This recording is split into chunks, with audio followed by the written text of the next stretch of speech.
Testing out the mic. Hey guys. I think it's working. Let me know if the mic is okay. Somebody give me a thumbs up or a thumbs down or something.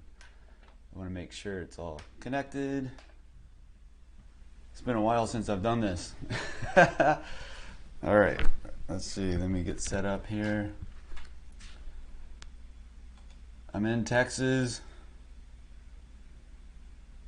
Somebody said California dreaming to Texas streaming. Exactly. That is what happened. Let's see.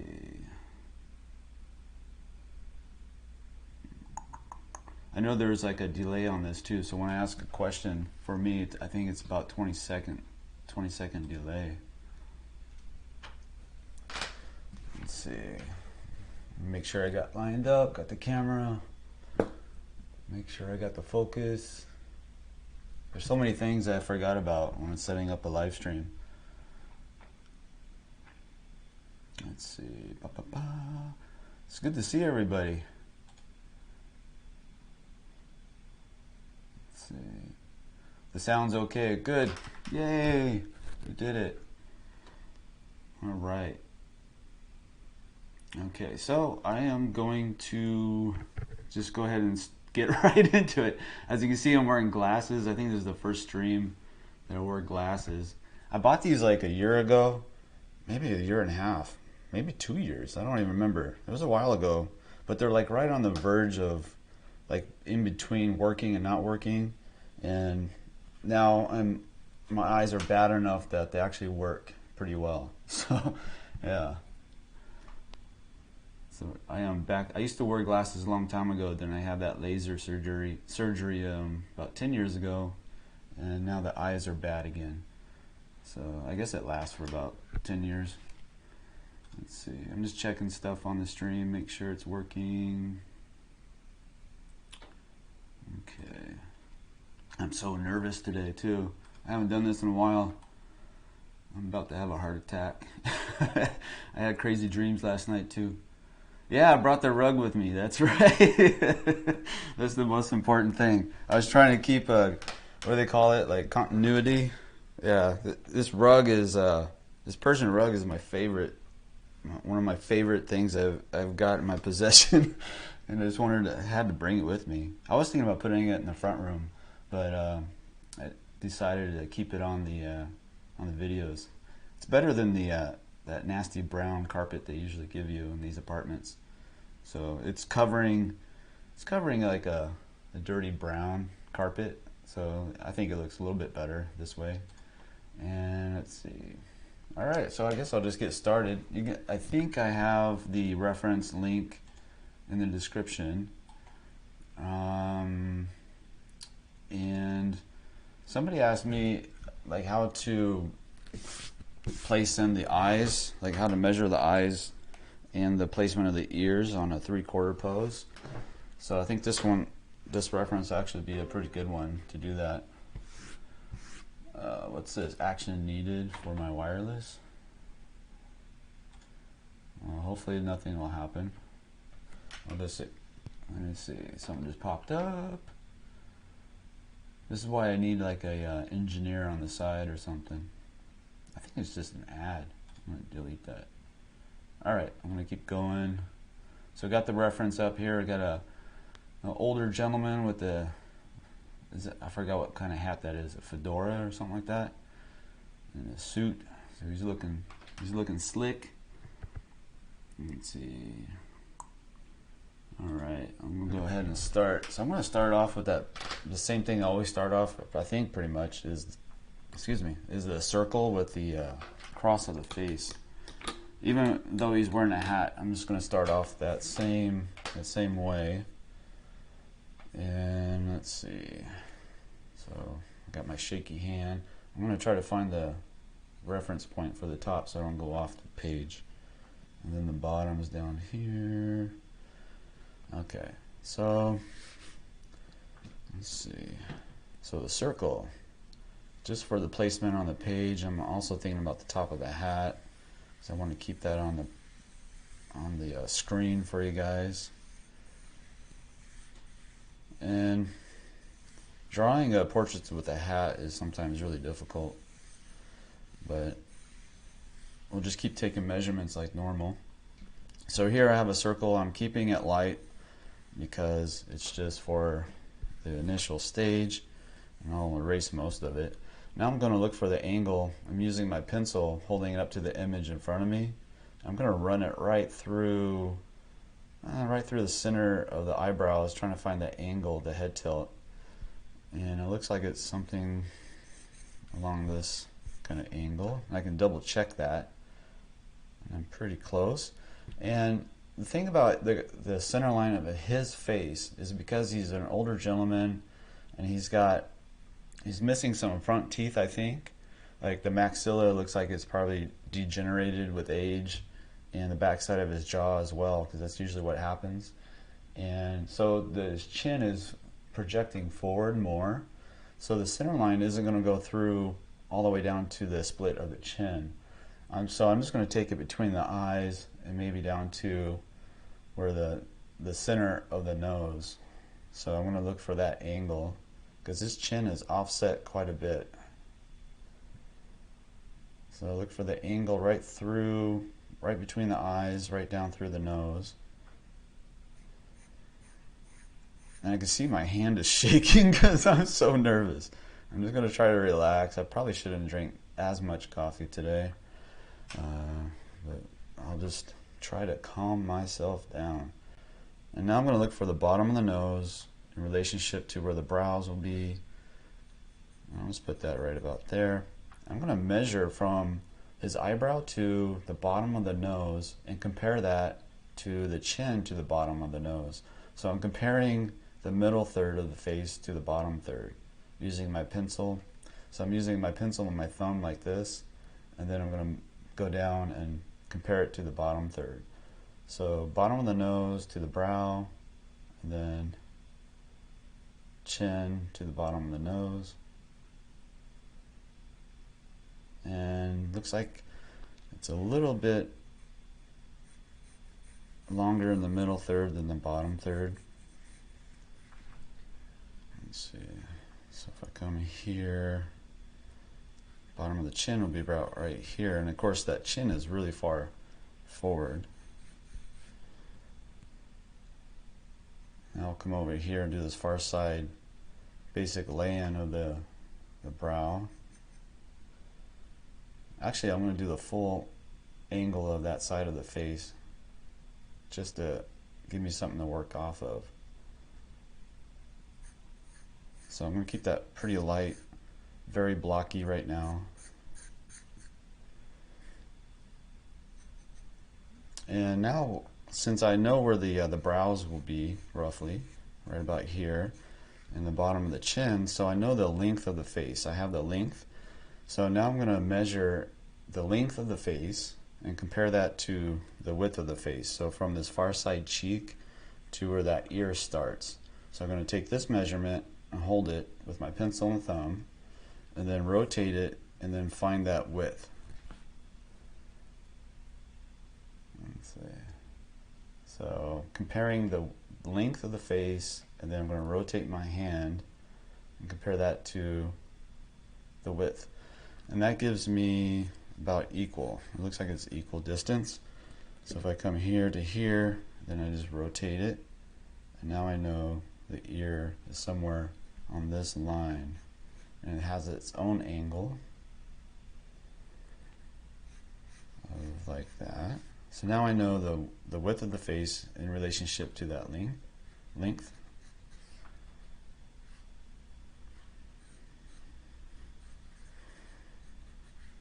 And this jawline comes down about right here. So now I'll just come over here into the glabella shape, and that's that wedge between the eyes, and it has like a little bit of a rhythm on him anyway. And the bridge of the nose.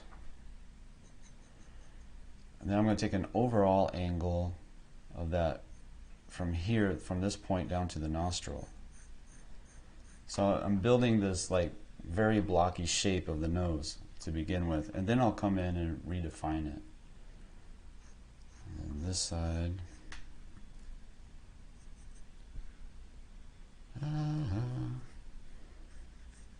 Oh yeah, so you see I got the Texas flag behind me. It used to be California, but now it's Texas. So here's my home state, and now now I'm in Texas. I'm so nervous. I'm just this is terrible. I gotta get a grip. So see how this is really blocky? This shape of the nose. It's almost like some sort of like triangle, and you can use the pencil to look for the angle going from the outside of the nostril to about where the bridge of the nose is, the root of the nose. The root of the nose would be about right here, and this area is the glabella, this kind of wedge shape right here. But on him, it has like that nice rhythm. You can see a lot of rhythms in his face because he's older, like the circle for the frontal rhythm, and then of course we have the side plane rhythm, but we'll get to that. So back to the nose. Let's go ahead and add a little bit more detail into that nose. So I'm going to come over here and work on the nostril shape, and then the center of his nose is right about there. Come over here, and then that far side nostril comes up and over. You can do like these big circle motion rhythms for the nostril, as well as that greater alar cartilage, the big ball shape of the nose.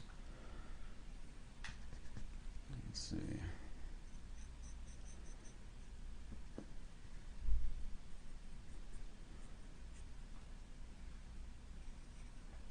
And it's been so long. I think the last time I did a live stream was April 1st. I think that's the one I saw on YouTube, the last one. And that's pretty wild. A lot of things have happened since then, that's for sure. Let's see. And I can't talk about most of them because of the censorship on YouTube, but yeah, you can kind of figure it out since I made the move to Texas. You can kind of figure out what happened. And let's see.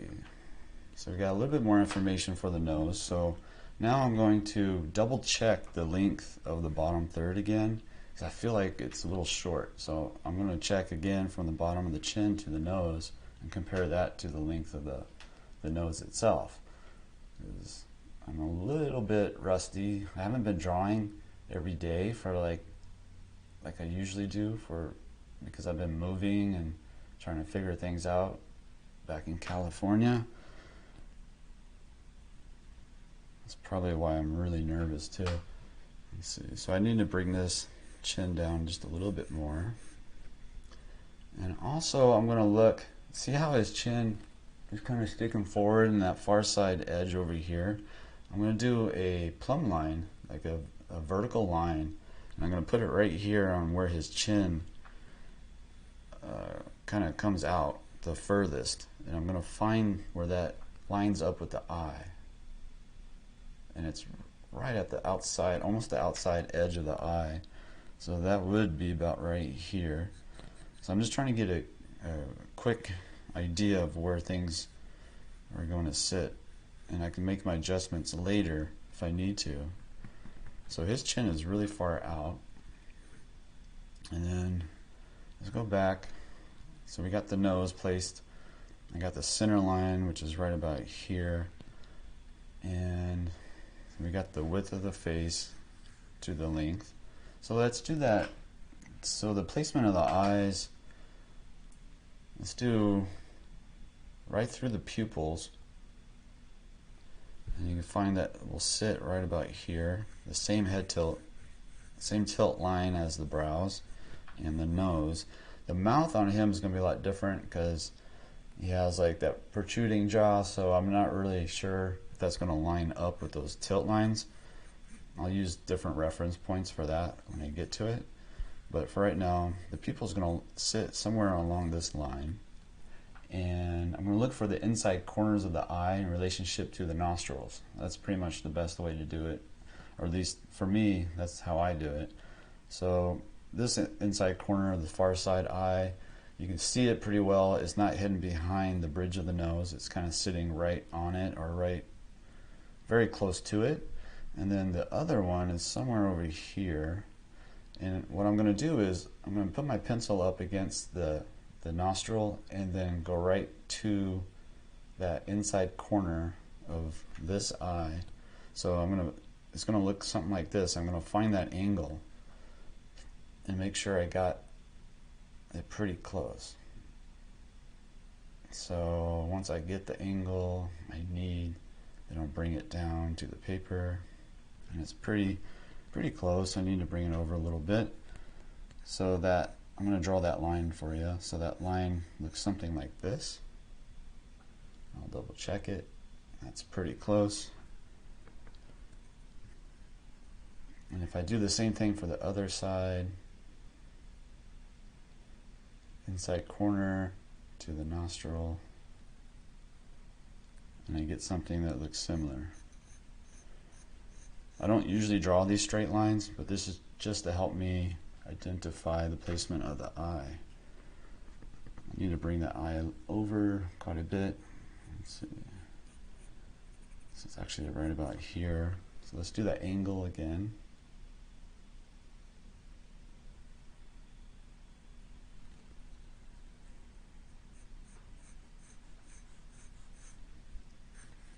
So you get this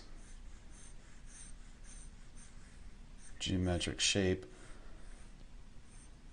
and that helps you identify the distance between the two eyes when he's in a 3/4 pose and at an angle, like a head tilt.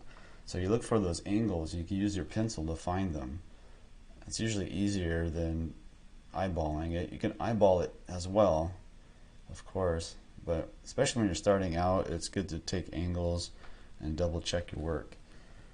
So now I know the inside corner of the eye is right about here. So I'm going to erase those guidelines that I put.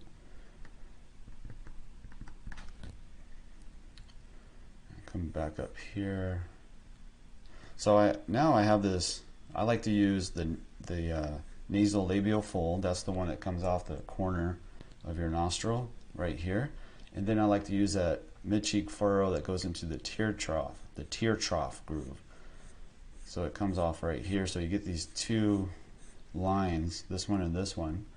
And I look for that distance as an indication of placement of the eye as well. And these wrap down. This is the Reilly rhythms that you'll see. This is the mid-cheek furrow rhythm, and this is the nasal labial rhythm. They can go all the way around to the other side. But on an older gentleman like him, his face has changed. The fat pads have decreased, and they're kind of sagging, so things will shift on the face quite a bit. So you kind of have to take that into consideration as well, not just hold on to a formula. Like you have to kind of do a balance between a formulaic way of drawing the face and then actually keeping with what you're seeing. So it's a balancing act. Let's just come over here. So now I can place in the eyeball, and that's really going to help me design that eye. So the eyeball is going to rest right up against that mid-cheek furrow that goes into the tear trough. I'm having a hard time saying tear trough. So that's where our tears come out of our corner of our eye and roll down our face. So we got that nice eyeball shape. We can do the other side as well. And of course this side is going to be a little bit smaller because of the perspective change. This one's further forward in front, and this one's in the back, so it's going to be a bit smaller. So now I can adjust the outside or far side edge of the face, the contour. And he's got that cheek right here, and he's got this heavy kind of feeling of that far side jaw over on that side. And so that's the placement of the eyes as far as measuring the distance between them. There's the very generic way of doing it is like if you're looking straight on, the length of one eye would be the length between the two eyes, but that's just the rule of thumb, and it changes depending on the model that you're drawing anyway. And then you throw into that the perspective change it all goes out the window. So I like to use angles to help, especially on these really difficult portraits. So now I'm going to look for the placement of the ear, and we can only see one ear, so it's going to be pretty easy. And I can look at the angles, thinking of the head in the box kind of thing, and knowing that this angle comes, the head tilt comes this way, and then we're on the side plane of the head, as if there's one plane here and then the side plane here. Or I can just hold my pencil up horizontally for the bottom of the ear, and then find where it crosses through the features of the face. So for the bottom of the ear, it looks like it comes to that far side node of the mouth. So that far side corner of the mouth. So before I do the ear, then I'm going to go ahead and place in a rough sketch of the mouth, because that's going to help me place that bottom portion of the ear. So his mouth is wrapping around the teeth cylinder, and it comes down, and I'm judging the distance from this nostril to the corner of the mouth, and it's right about here. And then he has this really deep groove that comes and connects all the way down to the chin, and then this side to about, I'm lining it up to the outside of the nostril. I would say is this side corner is right about there. And then, so holding, now checking, so now that I have the lips in, I can check to see where the bottom of the ear is going to sit. So a horizontal line straight across from the bottom of his ear, and that line cuts right through, yeah, right on this corner of the mouth. So then I take this straight line all the way over, and I get a guesstimation or an estimation that the bottom of the ear would be on this line. And I'll do the same thing for the top of the ear, holding a horizontal line, and it cuts right through the pupil, dead on. That's nice. So the pupil is going to be right here. So now I know the top of the ear and the bottom of the ear. I know the side of the jaw, because we did the width of the face already compared to the length. So now I can just sketch in a basic shape of his ear, knowing the placement pretty well. And I'll keep it really basic so I can change it later when I get more information in his face, and then I have to make adjustments and things like that. I was thinking about maybe zooming in. Let's see. I think I'll leave it because I still have to put the hat on. So I need some in his collar, so that's going to change things. Let's see. Oh man, there's so many, I can't keep up with all the somebody asked if I was at Watts the whole time. I was in Cali. Or what am I doing now for training? Yeah, I was at Watts pre-pandemic, off and on. I hit them pretty hard. I was going there pretty solidly for I think about 3 years, and then kind of tapered off and on because of work and life and stuff like that. But I do need to find a good training program. I've just been working, basically doing what they call it, master studies. So I look at artists that I like a lot, and I like their style and stuff like that, and I just try to study off of them, off of their drawings. That's pretty much what I've been doing lately. But I think you know what I really want to do, and I wrote it down, and I forgot about it, and I saw it when I was packing, and it was, I wanted to do digital art, like digital drawing, digital painting. And I also need to get back into painting, oil painting, because I haven't done that in so long. So I want to do everything. I want to do sculpture too. So I gotta figure stuff out. And I want to make videos. And I want to stream. So there's too much. It's too much to do. But definitely got it. I like doing those master studies a lot. You learn so much from them, especially after you do the basics. So if you know, like just the fundamentals, and you got a good grasp on that, and then you go and start doing master studies, and it's so much fun. So let me see. Let me go back to this. I'm losing track. So let's look at where his hair is, and basically the outside edge of his head on his ear. That's a good reference point. So that's going to be right there. And I'm looking also at the distance from the bridge of the nose to the outside of the face. And I think I need to add a little bit more volume, a little bit more distance. Sometimes like when you're drawing, well, at least for me, when I'm drawing somebody, I have a tendency to exaggerate the thing that looks kind of like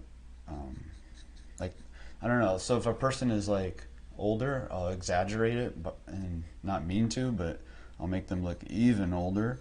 Or if they're a little bit thin, I'll make them way thinner than they are, which isn't bad. It's just I do it unintentionally, so it's kind of like I need to control that. So I have to watch out for myself to make sure if I'm trying to get it dead on, trying to get really accurate, then I have to pay attention because I'll do that.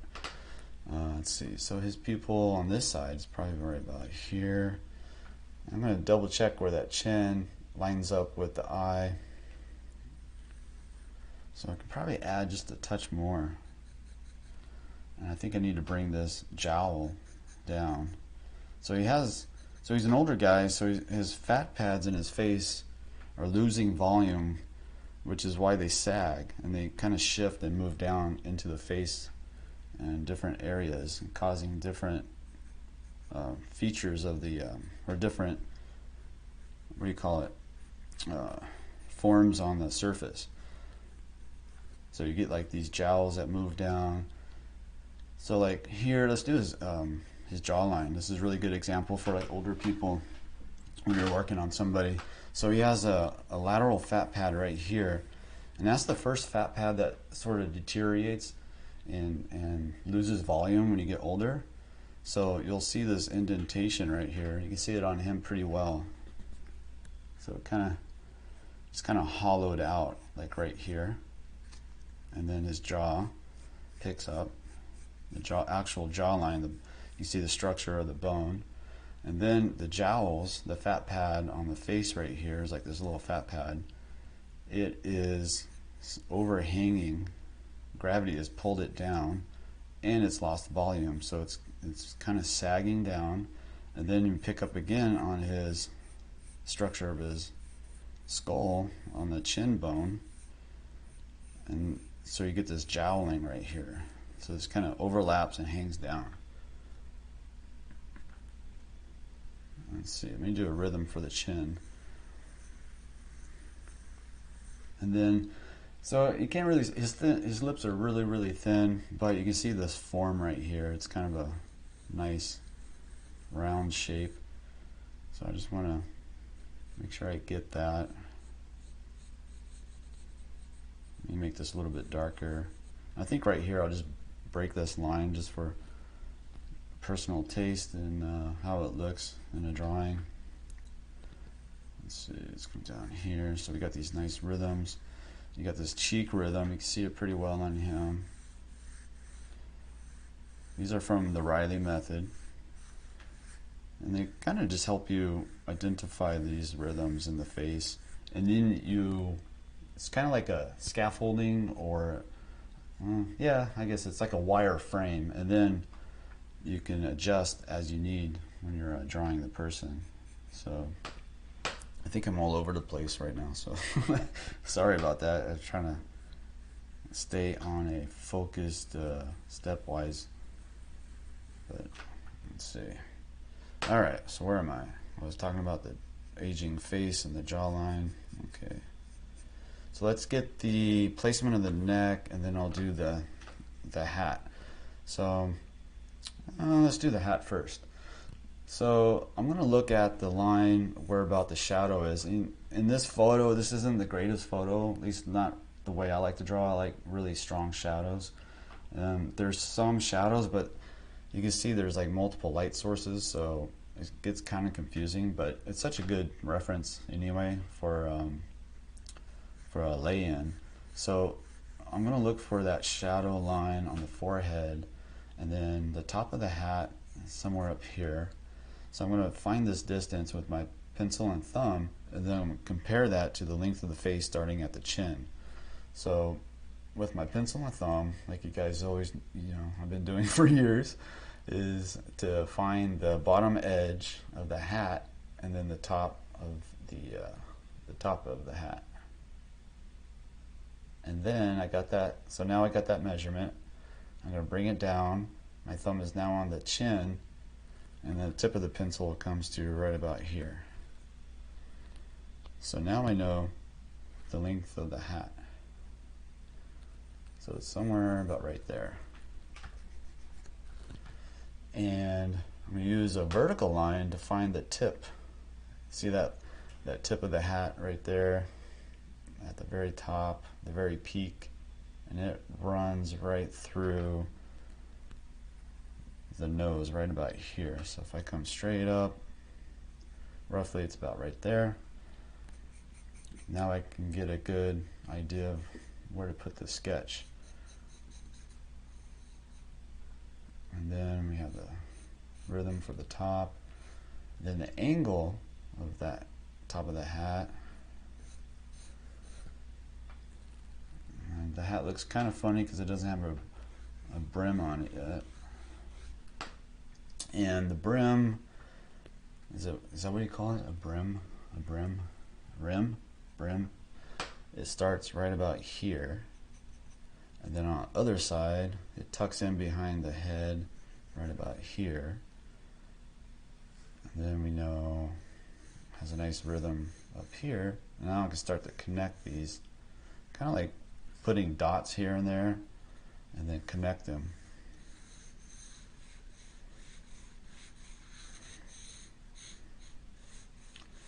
You can think of this sweeping through too. That kind of helps the two sides to connect together. It's on this oval shape, and you can adjust the shape. His hat's a little wonky. He's got some, it actually looks like a hat that was stuffed in a box, like a prop. Like, I bet you this was a prop hat, and it's at the photo shoot, and they pulled it out of the box, and it's been like squished, and that's why it doesn't look too clean. So I'm going to clean it up a little bit and make it a little bit more presentable. So I've seen a lot of those photo shoot boxes where they have like all kinds of different props, shirts, jackets, hats, and they get like smushed inside. So now we got a really good, clean kind of a outline of the hat. And this camera angle I'm on right now, it's a little bit off. So that's about probably flat straight on, but I'm resting it on my legs, so it's a little bit at an angle. But it looks okay. So I'm going to double check the length of the hat again. This time I'm going to go from the brim to the top, compare that to the chin. So I get right here to here. So yeah, I need to bring this down.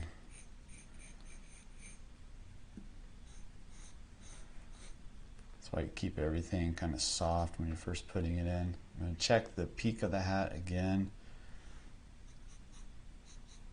There we go. First live stream in Texas, my gosh. If you asked me like 2 months ago, actually probably less than that, but let's say 2 months ago. 2 months ago, no, I wouldn't have thought I was going to be in Texas. But it's a good place. I'm meeting a lot of really good people. I found a jiu-jitsu school here. A friend of mine from California introduced me to somebody here who trains at a local gym, 𝗍𝕗𝗍 Jiu-Jitsu, and so I got plugged in pretty quick, which was really nice, because not knowing anybody in the city and you're brand new, it really kind of sucks. And it's still kind of hard. My girlfriend and I, we're still brand new. We don't really know that many people, but that'll change. I know. We just gotta tough it out for a while. And we got our friends back in California we keep in touch with, and anyway, I don't want to get sad now, but we'll get hooked in here pretty good soon. The good thing about this city in Austin is they have really good. Well, actually, I don't know about the art scene so much, but the comedy is really strong here. The comedy clubs. And we went to one, and it was so funny. I usually don't laugh that hard at comedy clubs, but yeah, it caught me a couple of times. I was almost fell over laughing so hard. Let's see. All right, so I'm going to check that chin again because I think so. What I have a habit of doing is trying to make it fit like a basic structure of the head that I have in my brain, instead of looking at the actual model and adjusting. So my brain is trying to make that jaw go further in, but it needs to go out, I think. So I'm going to double check that.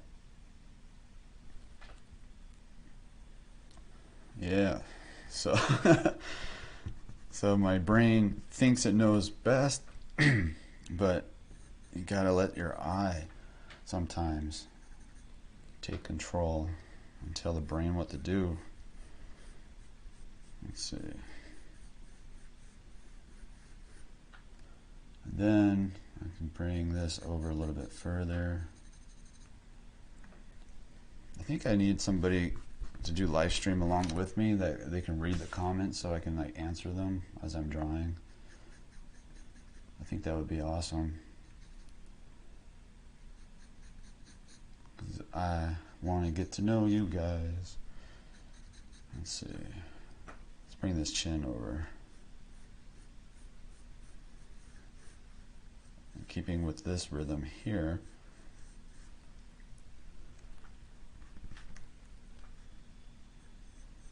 And it picks up.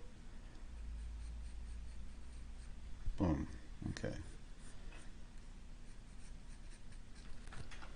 All right, looking better. Now let's do the neck, because he isn't just a floating head.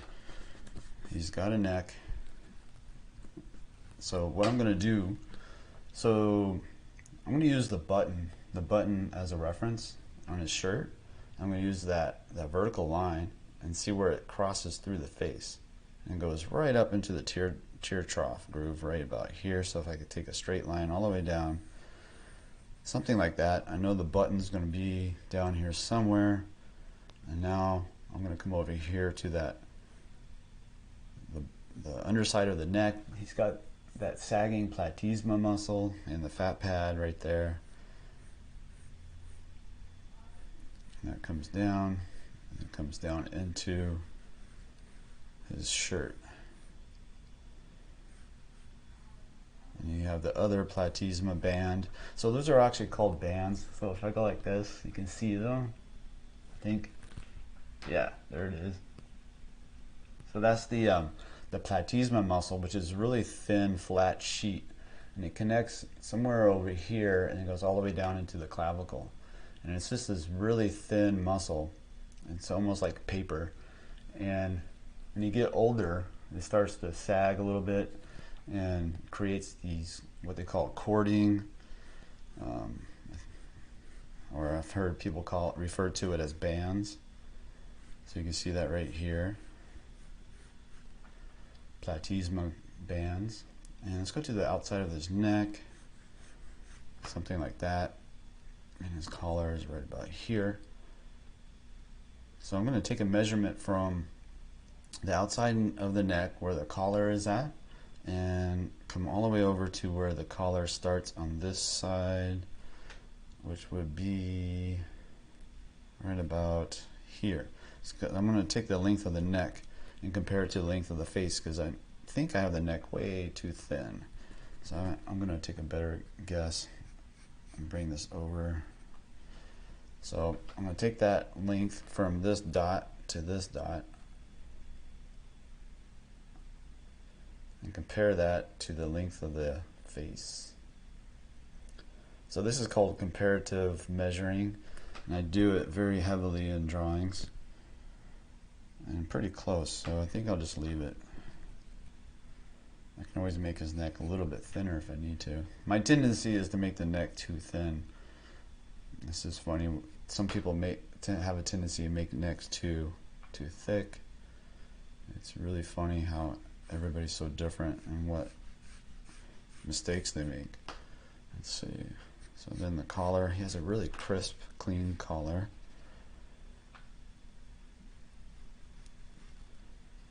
And then his jacket comes down.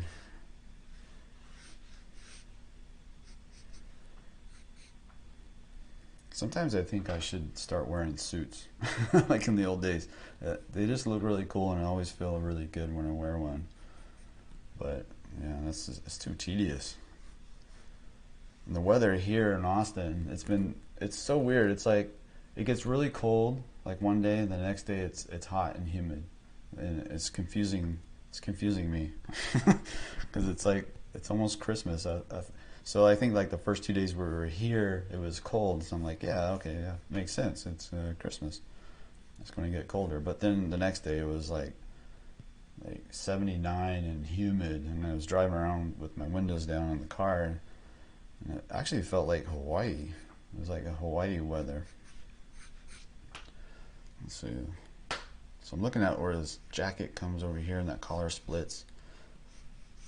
That looks pretty cool.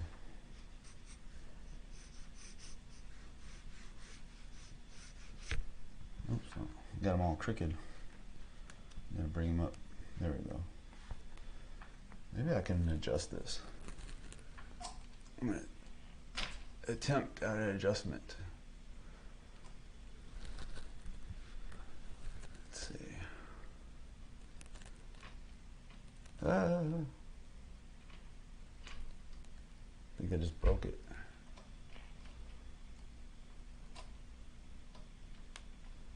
One second. I'm still unpacking in here. It's like I got boxes everywhere.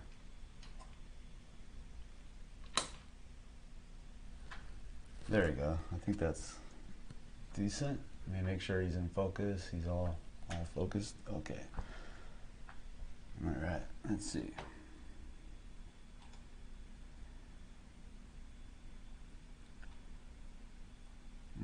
Yeah, yeah, right. Somebody said, yeah, you definitely need somebody to read the comments. Yeah, because it would be so much easier.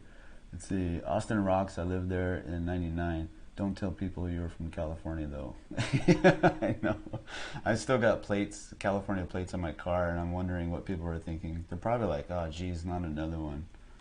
Because I heard that, I heard 180 people a day moved to Austin, Texas. So that's pretty hard on the city, I'm sure. But you can understand why. It's like, and they're all coming from California. In fact, I rented a pod to send all our stuff. So they drop off this pod, which is just like a shipping container. It's like 16 feet long, 8 feet by 8 feet, and they drop it in front of your apartment in California. And I filled it up with all our stuff, and then they pick it up and ship it over here in Texas. And then we drove, and it was like, oh yeah, and then so I had two cars, my girlfriend's car and myself. I shipped my car, so I had a guy, hired a guy to put it on his trailer with all his other cars, and all he does, he says, is drive cars from California to Texas, like, because all these people are moving. And then on the way back to California, he picks up brand new cars, because there's all these people in California that buy cars from Texas because it's cheaper than buying a car in California. So it's kind of funny. So his whole business is shipping people's cars from California to Texas on their move, and then picking up the brand new cars that people in California are buying online and shipping them to California. So he has a really good business just doing that. And I think it's probably like a 2 to 3 day drive for him. I did it in 3 days. We took it kind of easy. We did a little bit of sightseeing. Took our time, but we were still under some time restraint, because if we didn't get here and set up in time, then we were going to lose a job that was given to us. So we were under a time restraint, that's for sure. So that's why we left so fast. Originally we were gonna have like a good month to pack and get things set up and move, and then all of a sudden it turned into like we gotta go as soon as possible. So that was kind of a bummer, but we made it and we're here and trying to make things work, so it's good. And Austin is supposed to have a good art scene too, so the only thing I checked out so far as art in Austin is the art museum, which is really fun. They have actually pretty good Renaissance art, pretty good amount of it, so that was really nice to see. I didn't see any Sargents though, so that was, I was hoping I would find one, you know, like find a Sargent in the back or something, but no, didn't find that. He's one of my favorites, of course. And then of course they had the modern art stuff, and they had the you know, the cliche blank canvas. And it's a painted canvas, but it's just painted all white, and then it has like a description of the painting, and the description of this blank white painting is like 3 paragraphs long.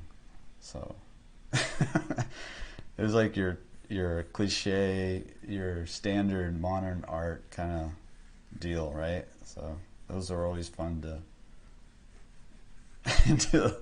to go see, right? Because then I don't know, it just drives me crazy. It used to drive me crazy, I should say, but now I'm kind of over it, and it is what it is. I should do like a big giant, like wall size white painting, this solid white, and then all the way down in the corner maybe like a little funny face. I don't know. They're probably, I don't want to be known for that actually, so I probably shouldn't do that, because it'll probably backfire on me and it'll get really big and famous off of that stupid painting. And then I'll be all sad. At first I'll be really happy because I'll be like famous and rich off of it, but then my my conscience will catch up with me, and I'll probably start having a drug addiction, go to parties, going off the deep end. Then it'll be like, where's, you know, behind the music kind of a deal.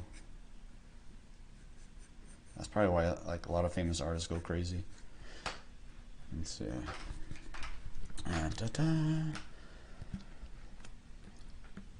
Totally distracted. I'm totally distracted. Let's see. Yeah, I'm in Texas.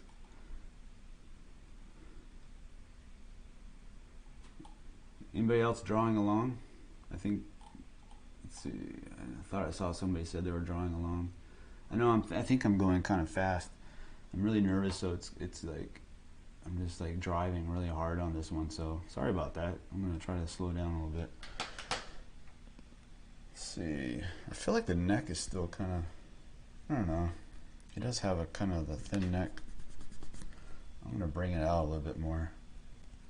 Actually, I think the ears can be over just a little bit more. I can bring this jaw, and there's like this connection right here, and then I'm going to exaggerate that space a little bit, and then bring the earlobe further out, and then I can make the neck a little bit thicker.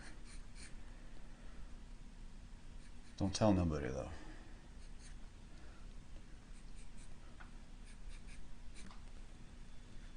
So I can see it on the computer.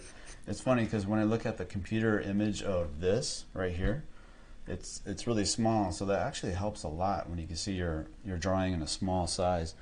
And oh, I think I gave it away, but I used to have this little demagnifier glass, or shrink, I don't know what you call it. It's a little lens that I used to hold up like this, and it basically just takes this image and shrinks it down really small. Now if I need to do that, I just take it with a picture with my phone and then look at it like a little thumbnail size, and then I can see, for some reason it allows you to see a lot of mistakes, especially with proportions. And another way is just to look at it in a mirror, or take a picture of it with your phone and flip it. That helps to see the image like a mirror. look of the image, that really helps too. Let's see, just come down here. It's almost been an hour already? That's crazy. Okay. Where am I? Where am I? Who am I? Let's do the eyes. He doesn't have any eyes. How come nobody said he doesn't have any eyes yet? Oh my gosh. Okay, let me finish the ear first. I really like drawing ears. They're really fun. And I always say this in the videos that I used to hate drawing ears. And I would always try to do references where the hair is like covering the ear or something. Like I would try to hide from it. And then finally one day I'm just like, you know what, I'm tired of this. And then I just studied it for a little bit. And it didn't take very long. Just, you know, a few weeks of just trying to memorize the structure of the ear. And now it's really fun and it goes really fast. So just, you know, if you have the same thing with something where you hate drawing it because you don't know it very well, just take some time and learn it. And yeah, probably turn it into something you really enjoy drawing. So let me draw the hair a little bit and then I'll get into the eyes. So we have the side plane of the head, and then we have the shape, basic shape of this brow ridge that comes down to about right here. And then the hair kind of comes down like that. I'm using the side of the pencil to kind of do like little zigzags for the hair. And when I use the side of the pencil and drag it, it makes a really, really dark and thin, sharp line. The only problem is it's hard to control, so you just have to, which is fine when you're drawing hair because you kind of want that random look anyway. So it's kind of hard to control a little bit. So you just have to let it do what it wants when you're drawing on the side and pulling little marks. Then we have the shadow right about there.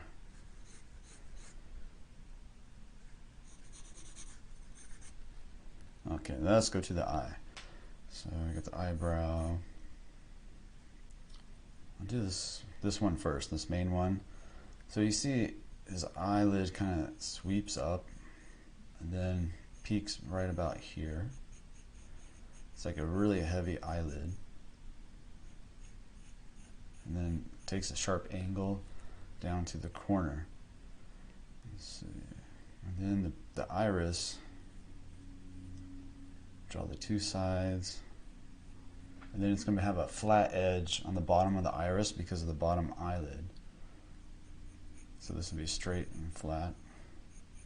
Then we have the cast shadow. Put a little highlight and then indication of the pupil.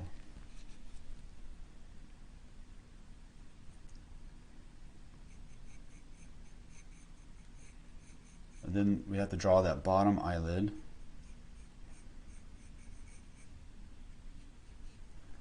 It's kind of a little wedge right here. It comes over.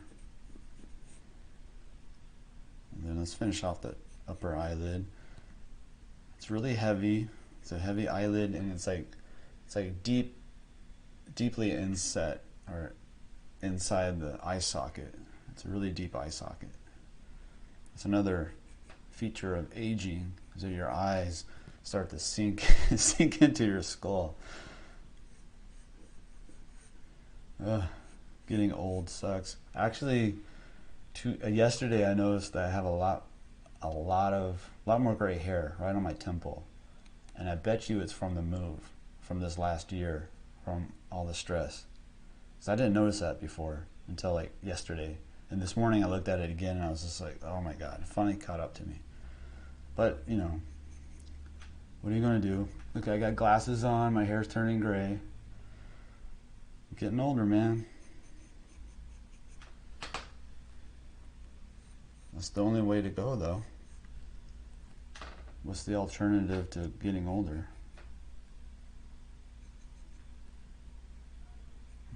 Let's see. So looking at the eyes. So you see that little pocket right here? There's like this little pocket right above the inside corner of the eye. It usually shows up when somebody has like really deep eye sockets, and then that comes right into that tear trough groove. And then he's got some wrinkles right here, kind of come down. It doesn't really have a lot of festooning yet, but it's starting to develop a little bit. And then let's see the bridge of the nose. Got the nasal bone kind of rhythm right there. There's a cast shadow a little bit, and then it picks up right there. I'm not going to get into the shading too much on this one. I'm going to keep it with like a, I think just like a head lay-in. I think that'd be the best. Let's get some eyebrow shapes, some texture.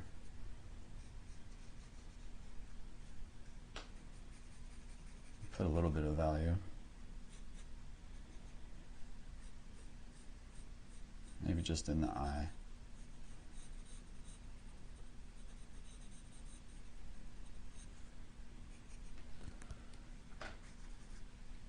And let's do the other eye before I get too far along. And the difference between this eye and this eye is a perspective difference. So this eye, it's got two corners, like the outside corner and inside corner. This one's got the inside corner, but the outside corner is going to be more flat. So because we have that side edge of the ball, so you're going to have like this little flat edge right here. So a lot of times people will try to make this one look just like this one, but it doesn't, because we're in this perspective where the head is wrapping around, the eye is wrapping around the form of that far side eyeball.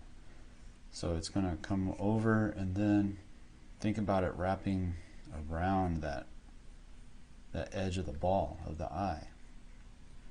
And then that upper eyelid comes up, creates like this little hood of the eye, this little, kind of like an awning on a building. That comes up and over, and then we have the bottom eyelid comes at an angle out, like that. So now let me place in the iris and try to match up with the same. Trying to make these two eyes look like they're looking at me, or at least looking in the same direction.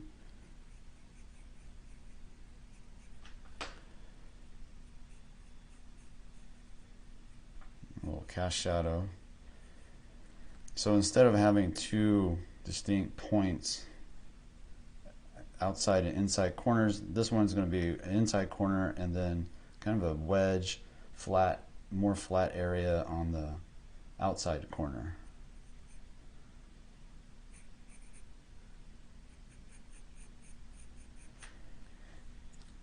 Let's see. Let's bring this rhythm down. So we have this rhythm that comes down and over, then all the way over, and it connects to the other side. So see how these Reilly rhythms are really important. They really help lock together the shape of the face, the structure of the face. But you also have to pay attention to the actual model that you're drawing if you're trying to get their likeness as much as you can, and then you want to adjust those rhythms to your model and not the other way around. So sometimes you have to let go of certain rhythms because it just doesn't work. And I know we like to think that a formula must work all the time, but it just doesn't. The world is so varied. There's so many different kinds of people, so many different kinds of faces. The concept is the same. The concept of going from one side to the other to connect things through a rhythm works a lot, unless you have like an asymmetrical face, which is another problem that you might run into. Like his lower face is a lot more asymmetrical than the upper face, so I have to let go of some of those Reilly rhythms because it just doesn't work.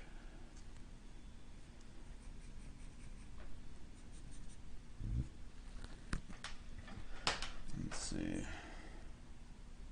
I said I wasn't going to go into values, huh? Maybe just a little bit in the eyes.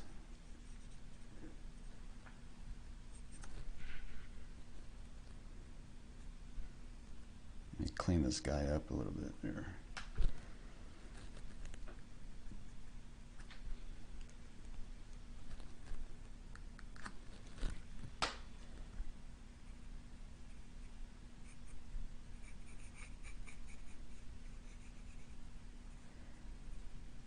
could also think about hitting certain edges a little bit harder and a little bit softer for later when you go into value.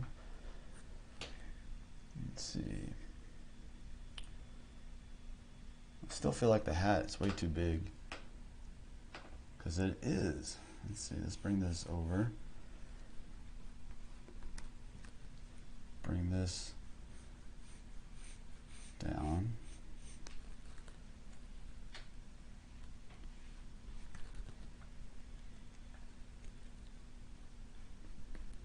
Turn his 10-gallon hat into a 5-gallon hat. That's probably, it still looks a little bit big, but I don't mind it too much now. And let's see, let's do the wrinkles in the neck a little bit, these folds.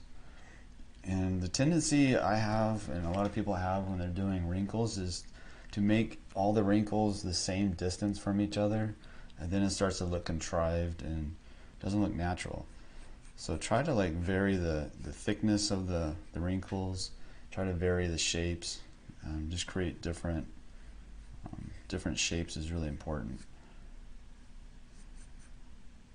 Because if it all looks the same, it kind of loses. It becomes more distracting, because I think it's probably because as humans we look for patterns. So if we start to see that pattern in the wrinkles, I don't know, maybe it just doesn't look as realistic. And do the kind of the, what do you call this, the form shadow a little bit. Again, he has like multiple lighting sources. It looks like there's light bouncing everywhere, filling in the shadows a little bit. So I'm not sure how this is going to play out if I was to do a full value. If I was to do a full value, I think I would create a lot of shadow shapes and delete a lot of other ones. Like this one here, this cast shadow on the nose is really good. That kind of helps. But then it kind of gets washed out over here. So I probably would have this shadow kind of connect into the mouth a little bit.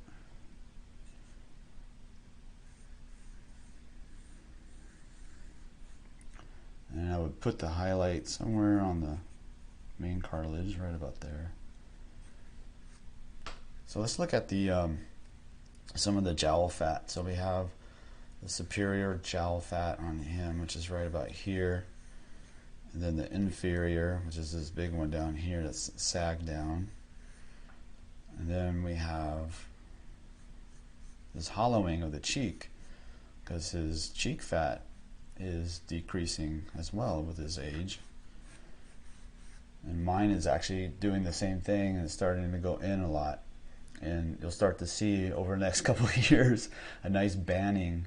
You'll start to see more on my face of the nasolabial fold and the mid-cheek furrow. I think that's why I'm really interested in the aging face lately. Like the last couple of years is because my own face is changing so fast.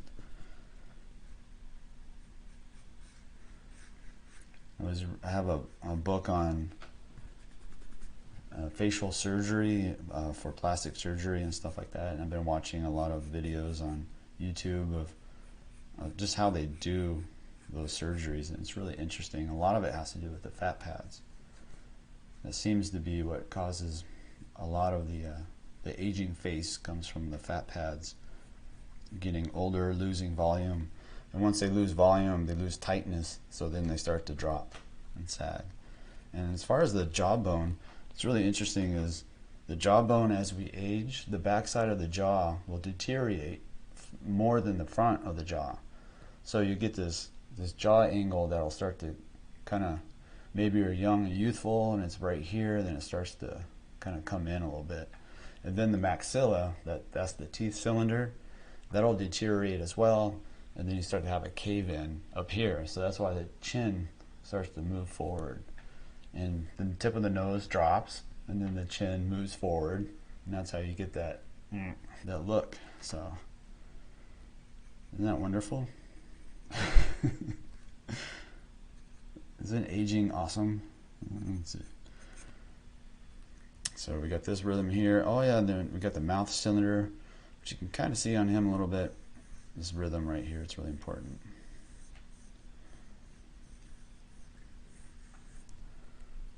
There's all kinds of cool rhythms on an old face.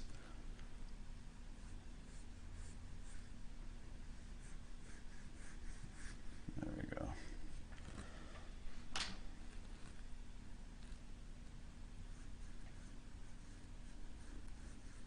This, the sagging eyes a little bit. Let's see. We got the wrinkles across the forehead. Let's clean this up. I got so many guidelines running through here. Let's put some of these furrows.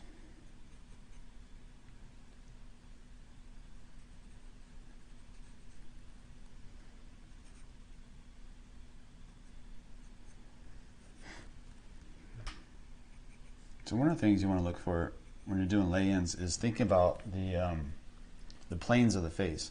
I still need to make my video on planes of the face, but I'll just go over a little bit right here. So let me actually zoom in a little bit. Let's see. Make sure I'm focused in.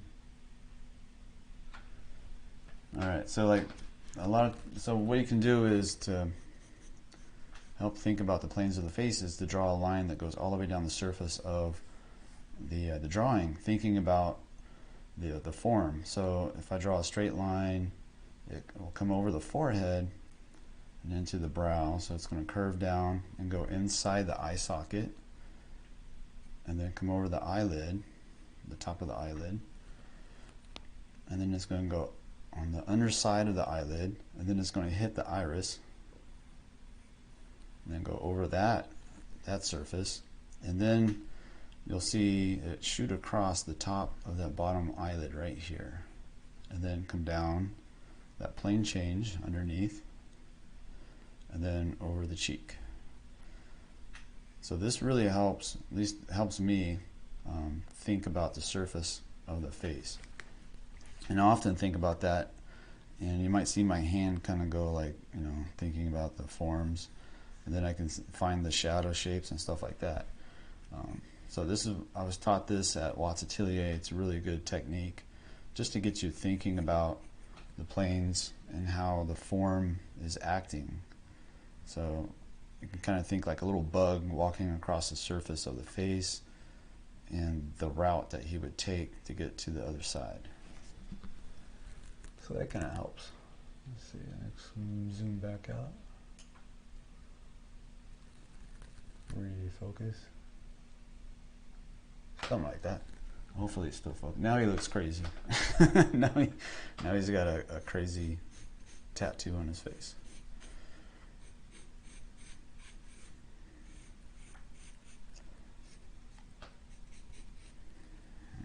Let me just darken up some of these edges, make it pop a little bit better.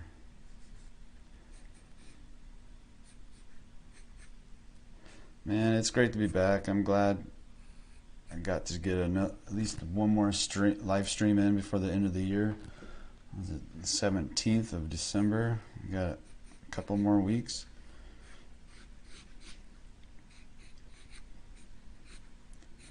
We'll do another stream tomorrow. I'm not sure what time yet. I'll figure that out today. And I'm going to try to do these every day. I was going to do like an hour, but right now it's an hour 12 minutes. That's not too bad. Just go over some lay-ins. The lay-in is like more important, I think, than, well, I don't know, I don't want to say that. It's really important though. It's really important. Getting to this point in the drawing is really important. You don't want to skip ahead, I guess is what I'm saying. You don't want to skip ahead to the shading. You want to make sure you get a really good drawing down first, a really good sketch before you go into the shading, because once you go to the shading, and then if you made a mistake in the initial lay-in, then you have to go back and fix it. So doing these up to this point as practice, like just make several drawings throughout the week where you don't do any shading, you just do the initial head lay-in, will really help you draw faster and more accurately. And that's why at the art school I went to, 𝔻𝕗𝕐𝕐𝕐, they have classes that are dedicated to doing just that, and they're called 20-minute head lay-ins, and you only get 20 minutes to do one, and it's really stressful, but it really it teaches you how to draw faster and more methodically too, because you don't have a lot of time to kind of play around and figure things out. You just want to get in there, get that lay-in done, so then you can have fun with the rest of it, with the values and the edge work and stuff like that. And that's where the magic happens, I think, is in the edges and the values. So I think that's pretty much it. That's our little lay-in exercise. I still feel like the hat's too big. I hate that. See, when I make it flatter, of course the angle is different, so it doesn't look as bad or as big. I'm going to change it one more time, because I am a picky person. Let's see.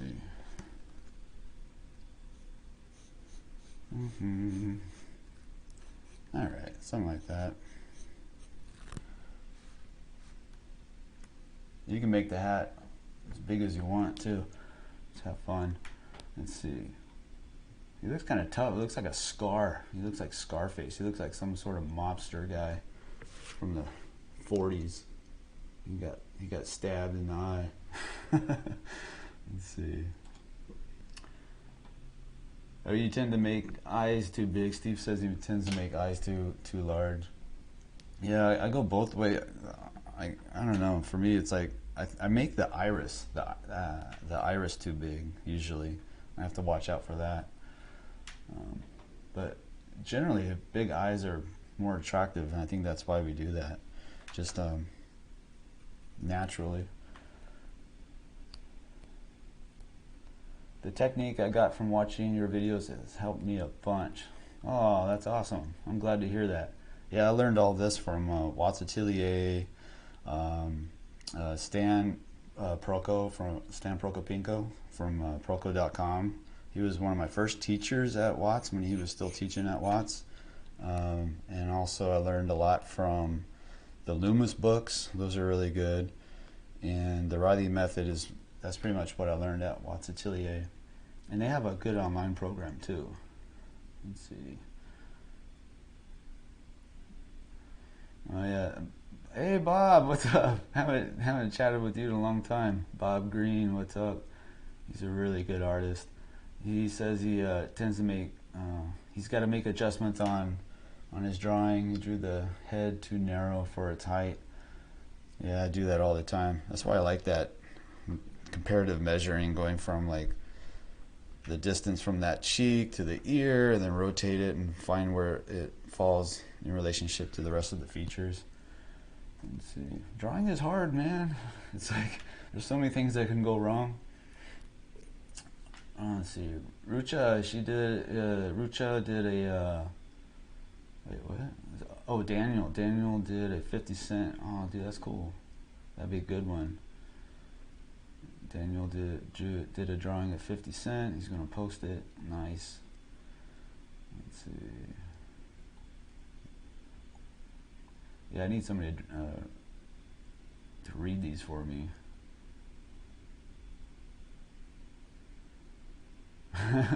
Somebody, T said, my girlfriend asked me if I'm watching art classes. I said no, something better than classes. I'm watching an artist draw. Aw. That's exactly the art class that I went to at Watts.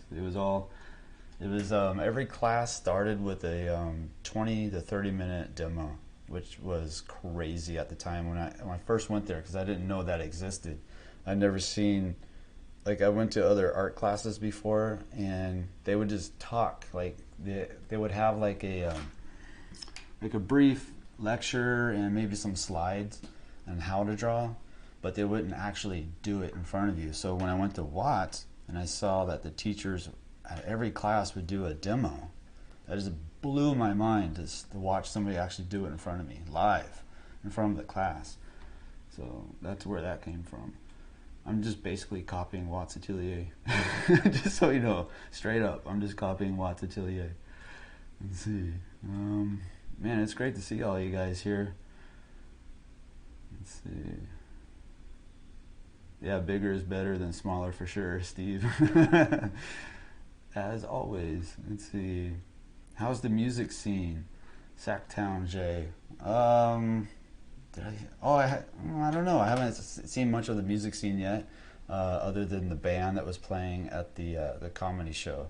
So we were looking at some venues around here, and there's a lot of music to go see. So, but we're also trying to watch our money right now because we just made this huge move, and we're in the middle of like job transitions. So I'm trying to get licensed in Texas as a pharmacist. So it takes about 8 weeks, and I got to take a test. The book is over there on the other side of the room. I still have to read it. It's for the law exam, so that's my side job basically. I'm in a transition of going from like full-time artist, from a pharmacist to a full-time artist. I've been working on this for years, and it's right at that point where it's like a tipping point where one side was like mostly art or pharmacist, and then it's slowly tipping to mainly artists. So I'm like right there, and then this stuff happened in California. Couldn't get a job unless you complied with their I'll just say mandates, and so I didn't want to do that. So there's no jobs available anymore for pharmacists. So that's why we had to move out here. So now it's still kind of like in the middle. So what I'm thinking is getting a pharmacy job here in Texas so I can make some good money, build up my savings again, and then at the same time keep with the live stream. So I really like the live stream. I think this is the most fun, and it's like white knuckle drawing for me. So I think it's really good practice too, because when there's like something at stake, like you're doing something live, it's nerve-wracking, but it's also, I think it really helps with creating that skill. At least I hope so. I don't know. So that's pretty much where I'm at. I'm in Austin, checking out the music scene, checking out the barbecue. There's so much food here. It's so good. It's so good. The barbecue. I still have to check out Terry Black's barbecue. Somebody told me I have to go there, but I haven't done that yet. I feel like I can't eat barbecue every day, right? Is that? That can't be good for you, eating every day. Let's see. I still want to go to another comedy show too. Let's see. Michelle says, I didn't get as far as you, but got pretty far. We'll share it on Insta. Yeah, do it. Share it on Instagram stories. Yeah, send me you guys drawings on, tag me on Instagram or DM me on Instagram, and I'll try my best to get to you. Usually it takes a few days for me to get back because there's a lot of people, but I do go through and look at everybody's artwork as much as possible. Let's see. It's a lot of fun. I really enjoy that. Giving critiques. If you want to critique, just tell me you want to critique and I'll critique it. Otherwise, I'm just gonna like praise it for the good job that you did, but I'm not gonna like tell you, oh, this is wrong or that is wrong unless you want me to. So you have to tell me, say, hey Brad, this is my drawing, check it out, can you give me some tips? Tell me that, and then I'll give you a critique. Otherwise I'll just say, hey, I love that eye looks awesome, I love how you did the edges, stuff like that. But if you want like a real critique, I'll say the good stuff that I like, and then I'll also point out some things that could be changed. So, all right. Well, guys, I think that's it. I didn't want to go too far with this one. Just doing lay-ins. I'll be back tomorrow. You know what? I'm just going to do the same time tomorrow. So 11 o'clock my time, Central Time in Austin, and I'll post that on YouTube and Instagram for tomorrow's stream, and I'll see you tomorrow. I don't know. Maybe we'll do. I'm trying to think of. I'll think about it tonight and see what kind of a portrait drawing or something I want to do. I'll do another lay-in like this, another probably like a 3/4 or something, because that's a really good thing to go over, is how to do the placement of the eyes on a 3/4, especially with the head tilt like that. So yeah, thanks for watching, everyone. I really appreciate it. Maybe I'll try to get somebody to help me with the reading the comments and stuff while I draw. Maybe not for tomorrow, but definitely into the future. But I'll see you again tomorrow, same time, and do another lay-in, and we'll keep it going. I think that'll be best. So appreciate it, everyone. I appreciate it a lot.